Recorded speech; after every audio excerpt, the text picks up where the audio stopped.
안녕하세요. 책 읽어주는 남자 박나긋입니다. 오늘 읽어드릴 책은 마흔의 인문학 살롱이라는 책인데요.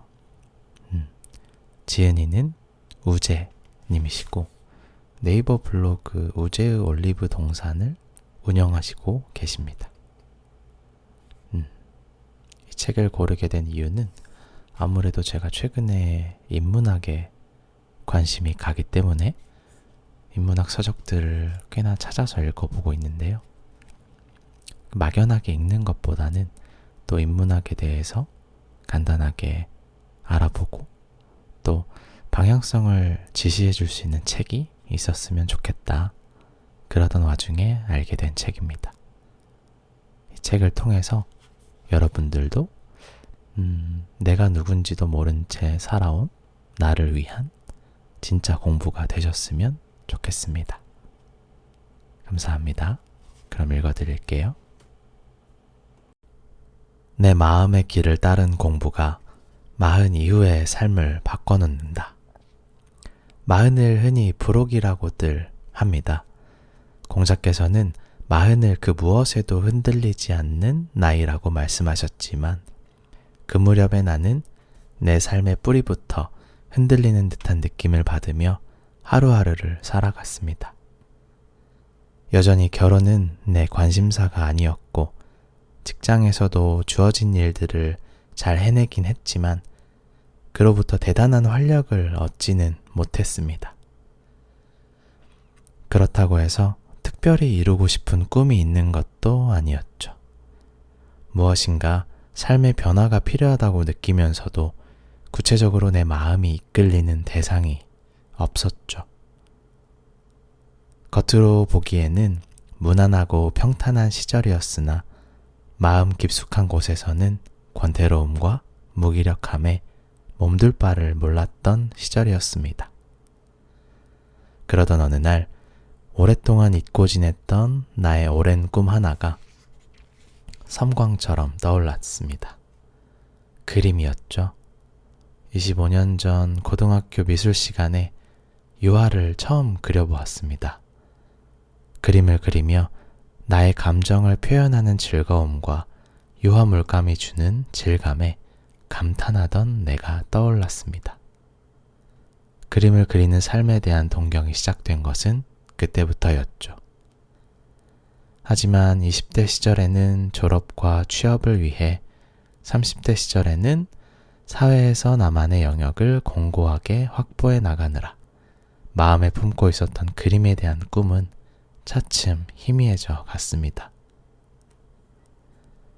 그 오래된 꿈을 마흔 무렵에 다시 꺼내보며 내가 지금 흔들리고 있는 까닭이 나를 나답게 살게 할 내 안의 오래된 꿈을 외면했기 때문은 아닌지 돌아보게 되었습니다.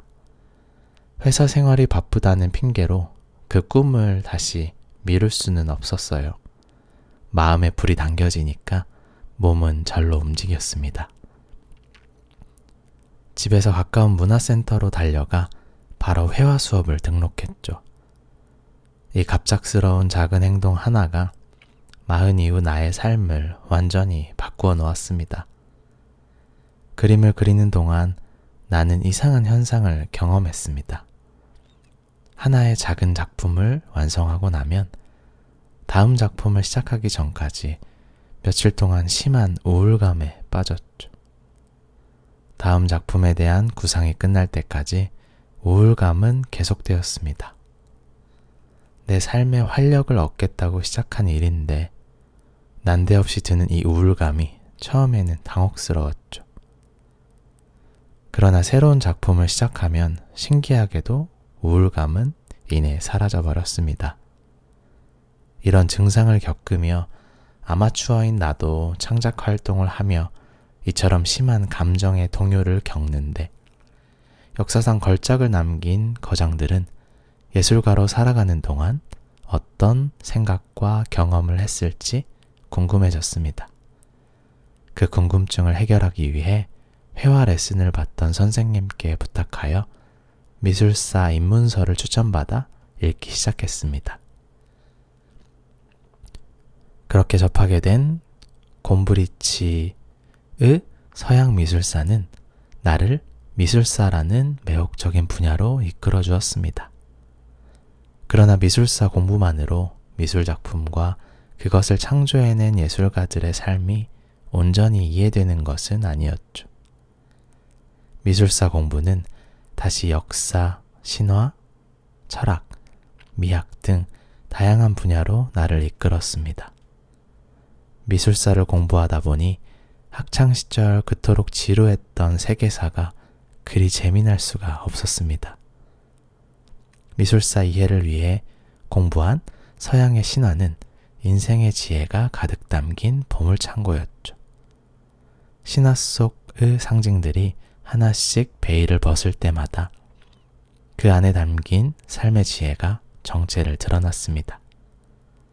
신화를 통해 인류의 마음이 어떠한 회로로 움직여왔는지 이해할 수 있었고, 그 과정에서 내 마음의 흐름에 대해서도 깊이 이해할 수 있게 되었습니다. 하나의 예술작품 안에는 그 시대의 문화와 그 시대를 살아간 사람들의 삶이 고스란히 녹아들어 있었습니다. 예술을 이해한다는 것은 인간에 대해 알아가는 과정이었고, 그 여정은 바로 나를 찾아가는 과정이기도 했죠. 어느덧 나는 일상 속에서도 다양한 예술적 경험을 하고 있었습니다. 계절의 변화가 보여주는 다양한 색채를 보고 있노라면 인상주의 작품들이 떠올랐죠. 광활한 자연을 보고 있으면 낭만주의 그림들이 연상되기도 했습니다. 증강현실을 경험하듯 내가 어떤 작품 속에 들어가 있는 듯한 착각이 드는 순간도 곧잘 겪었습니다. 일상과 예술의 경계가 모호한 순간들을 경험하면서 나는 일상이 곧 예술이 될 수 있음을 느꼈죠. 나의 마음과 감각을 활짝 열어 자연과 사람들을 대하고자 했고, 매일의 일상을 더 충실하고 멋지게 살아내려고 노력했습니다. 예술의 궁극은 내 삶 자체, 즉 일상이 곧 예술이 되는 경지라는 깨달음이 어느 순간 찾아왔죠. 내 안에 쌓여가는 심미적 경험이 흘러넘치자 이를 글로써 표현하고 싶어졌습니다. 책의 내용은 크게 미술, 신화, 와인이라는 세 가지 주제를 중심으로 구성했습니다. 서양 문화의 근간을 이루는 다양한 구성 요소들이 있지만 그 중에서도 그리스 로마 신화와 와인은 굉장히 중요한 역할을 수행해왔죠. 그렇기 때문에 서양의 예술 작품들을 살펴보면 신화와 와인을 주제로 삼은 작품들이 대단히 많습니다. 신화는 미술사 공부가 지평을 넓혀가던 와중에 자연스럽게 만나게 된 주제였습니다. 신화를 이해하고 나자 예술작품이 다시 보이기 시작했죠. 예술가들은 신화 속의 다양한 상징 체계를 이용하여 인간의 욕망과 권력 구조, 삶의 지혜 및 그림을 주문한 이들의 정치적 의도까지 작품 속에 은유적으로 표현했습니다. 와인 역시 수천 년간 서양인의 삶에서 음료 자체로서의 중요성 못지않게 상징적 의미와 은유로서 예술작품에 자주 등장했습니다.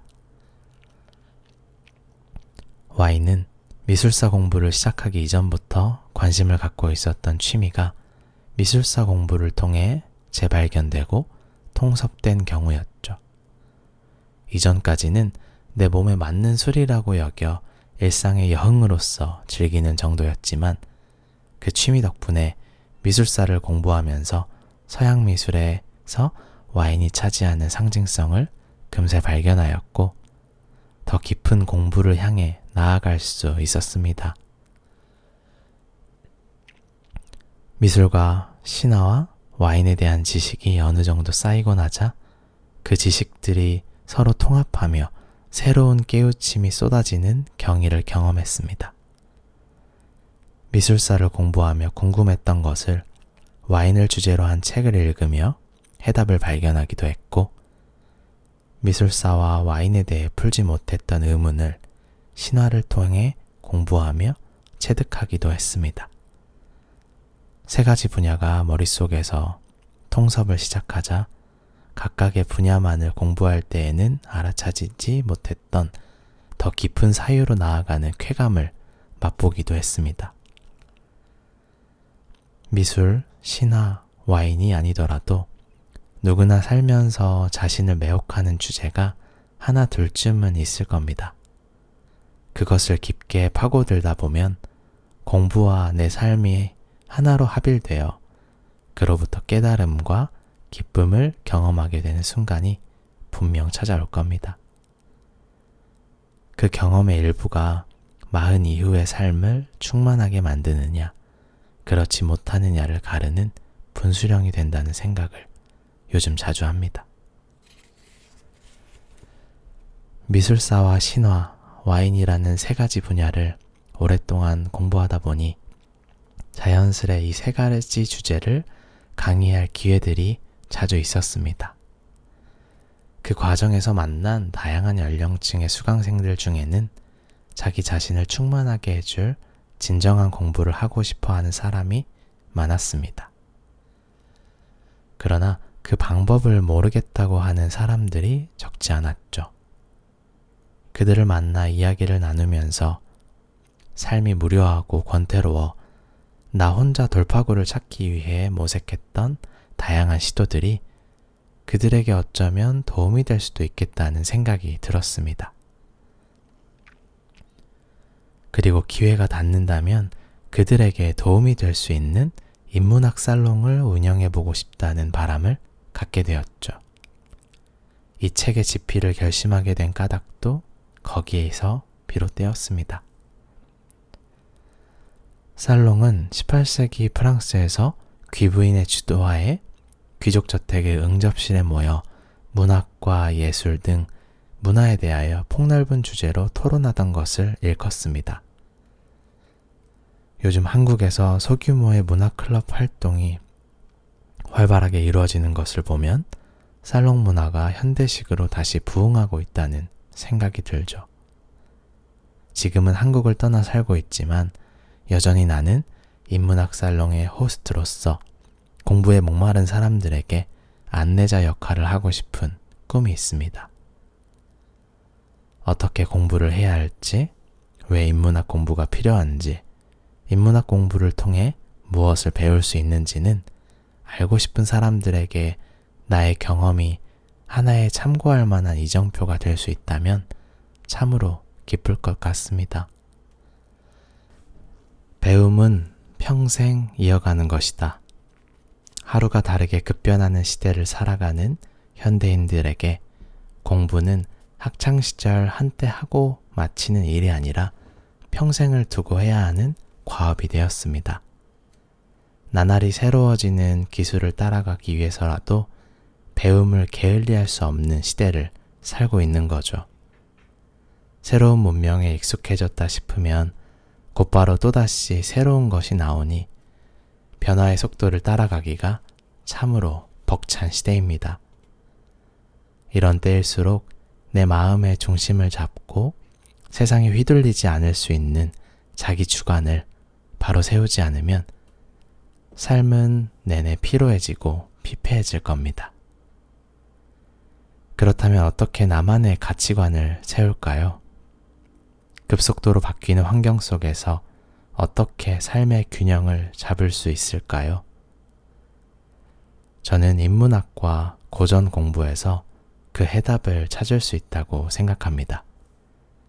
과학기술이 세상을 주도하다 보니 기술이 인간에 대한 근원적인 질문보다 앞서는 사태를 목격하곤 하죠. 기술의 발전을 통해 우리가 추구하고자 하는 바는 삶의 편리이자 안녕이 아니던가요? 그러나 그것이 마음의 문제를 해결해 주지는 못합니다.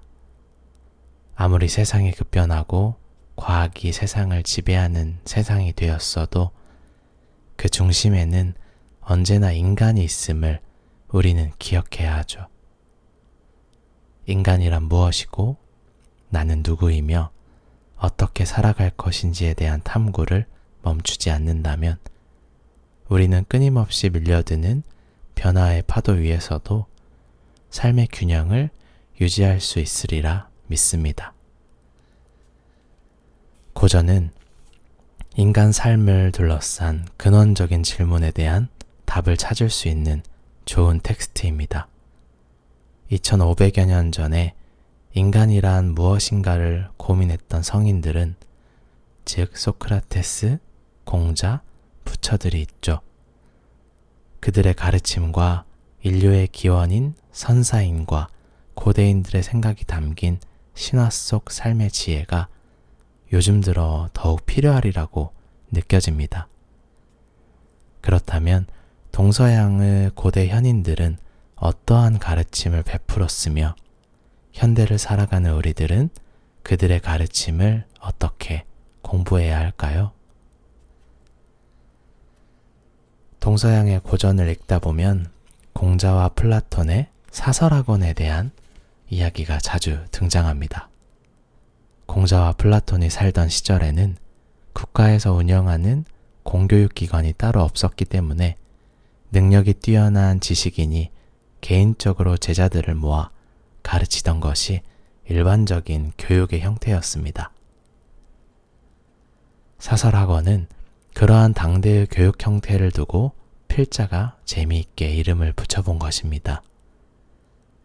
인류 지성사의 흐름을 바꾼 위대한 지식인을 어찌 한두 명만 꼽을 수 있겠냐마는 편의상 동양의 대표적 지식인으로 공자를, 서양의 지식인으로 플라톤을 예로 들어 그들의 사설학원에서 무엇을 가르쳤는지 살펴보겠습니다.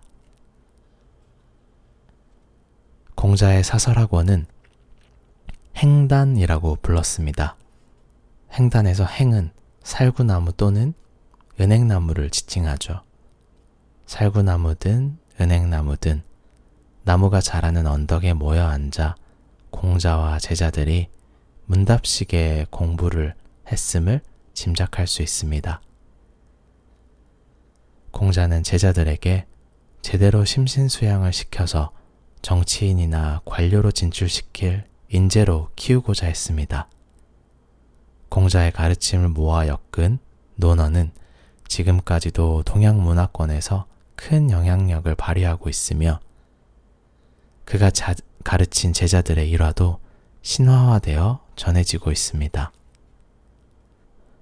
공자의 사설학원을 지칭하는 행단은 이후에 향교나 학교를 가리키는 용어로 의미가 확장되었습니다. 플라톤 역시 공자처럼 자연 속에서 제자들을 가르쳤죠. 공자의 행단이 살구나무 또는 은행나무가 자라는 언덕에 위치했다면 플라톤은 아테네 외곽에 올리브나무가 많이 자라는 언덕에서 청소년들을 교육하기 위한 학원을 세웠습니다. 스승 소크라테스 사후 10여 년이 지난 기원전 387년 영웅 아카데모스를 모신 신성한 지역에 학원을 세웠기에 플라톤은 그 지역의 이름을 따서 자신의 학원을 아카데미아라고 명명했습니다. 오늘날 학술기관 등을 의미하는 영단어 아카데미는 바로 이 아카데미아에서 유래했죠.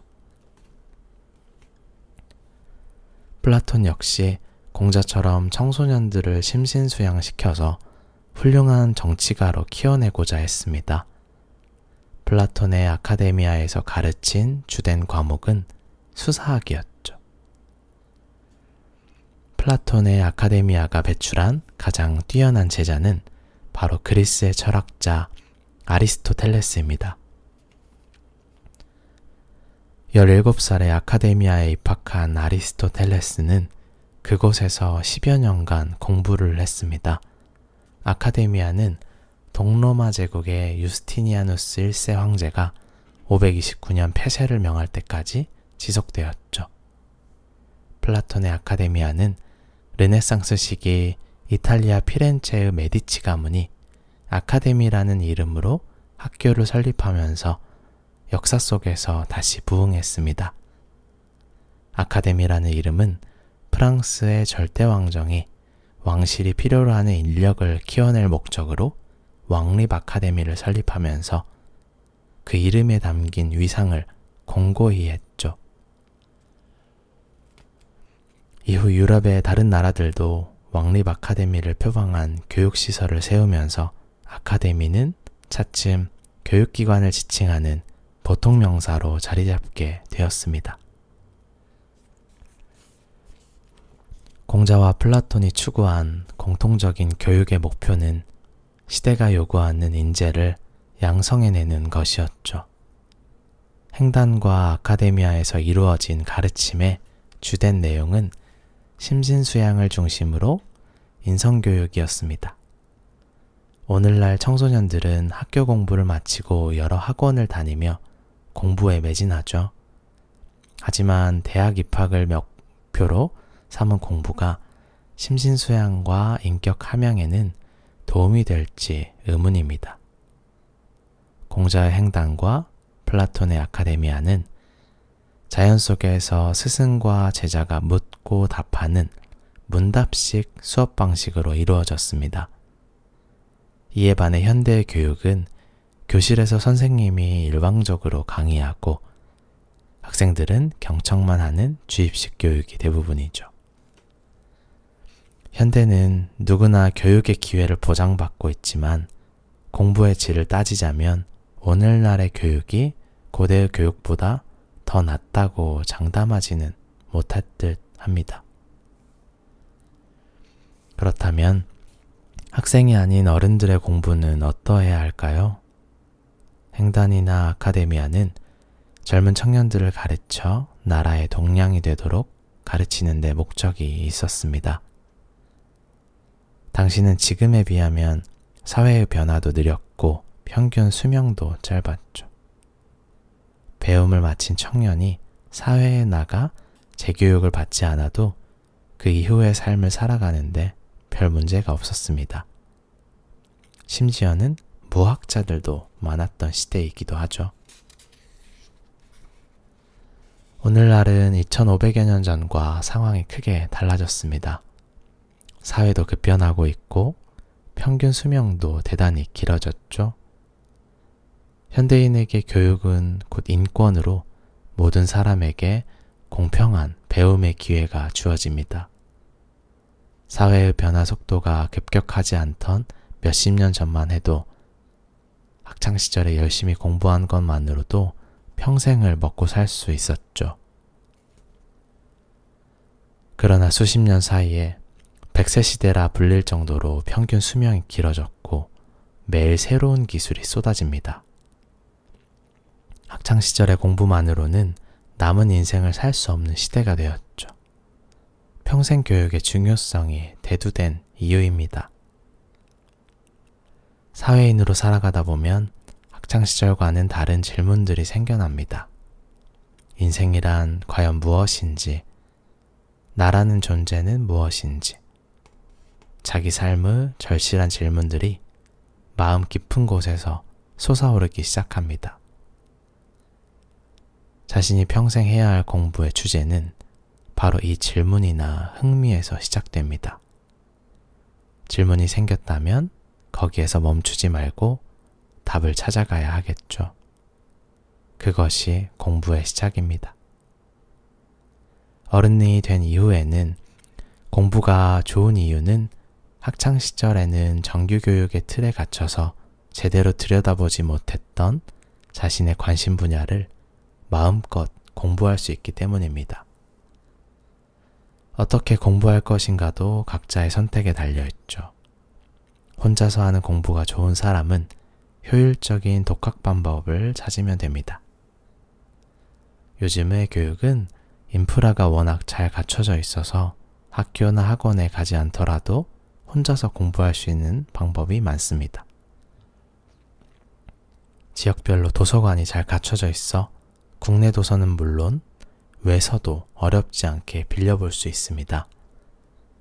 지역 문화센터나 미술관, 박물관, 음악당 등에서도 다양한 교육 프로그램이 마련되어 있죠. 이러한 공공시설뿐만 아니라 개인을 중심으로 한 문화클럽 활동도 다양해져서 자신과 관심사가 비슷한 사람들과 더불어 공부할 수도 있습니다.